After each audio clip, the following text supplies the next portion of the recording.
Здравствуйте! На телеканале «Брянская губерния» информационная программа «События», в студии Ольга Ловина.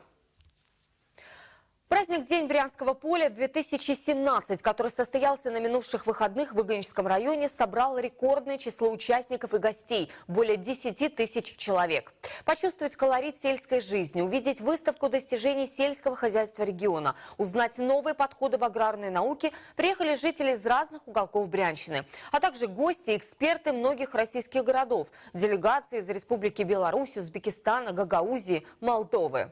По приглашению губернатора Александра Богомаза на праздник прибыла представительная делегация ВИП-гостей. Среди них заместитель председателя Государственной Думы Сергей Неверов и заместитель полпреда президента в ЦФО Мурат Зязиков.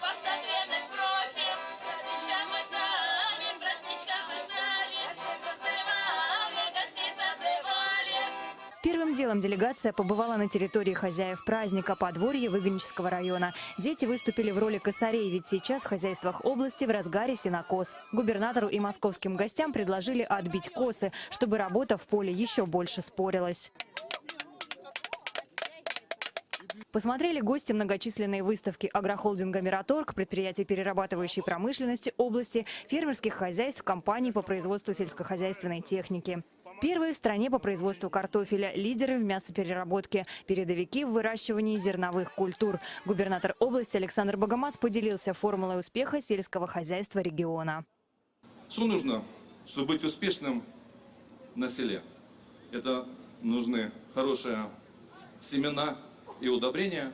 Второе – средства защиты растений. Ну а третье, без чего просто не растет ни одно растение, это тень руководителя в поле.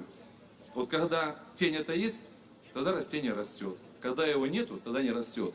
А эта тень – это наука и технологии. День Брянского поля – это день российского поля. Когда мы видим сегодня здесь наших сельхозпроизводителей, когда мы видим сегодня тех, кто готовит технику, тех, кто вкладывается в наше сельское хозяйство, мы можем сказать смело, что Россия себя прокормит. И накормит еще многих других. Самое большое богатство Брянщины – это очень добрый, очень отзывчивый, трудолюбивый и такой жертвенный народ, который сегодня делает все, чтобы в стране было комфортно. И очень важно, как сказал наш общенациональный лидер Владимир Владимирович Путин, говорить о сбережении, о чутком, бережном отношении к людям. Сегодня мы это чувствуем со стороны власти региональной. Это размах, это большой народный праздник, но это и серьезный сельскохозяйственный форум. И Брянская область, Брянщина демонстрирует, что ей есть что показать.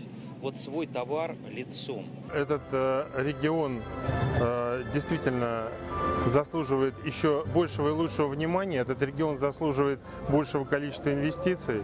Я лично сам готов сюда вкладываться. Я вижу здесь огромный потенциал.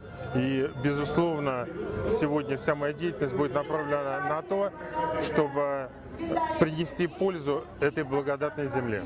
На празднике вручили награды за достижения в сельском хозяйстве. Звание «Почетный работник агропромышленного комплекса» удостоен Дмитрий Добронравов. Всего за 6 лет он вывел Навленский район с его неплодородными землями в передовики по производству зерновых и картофеля.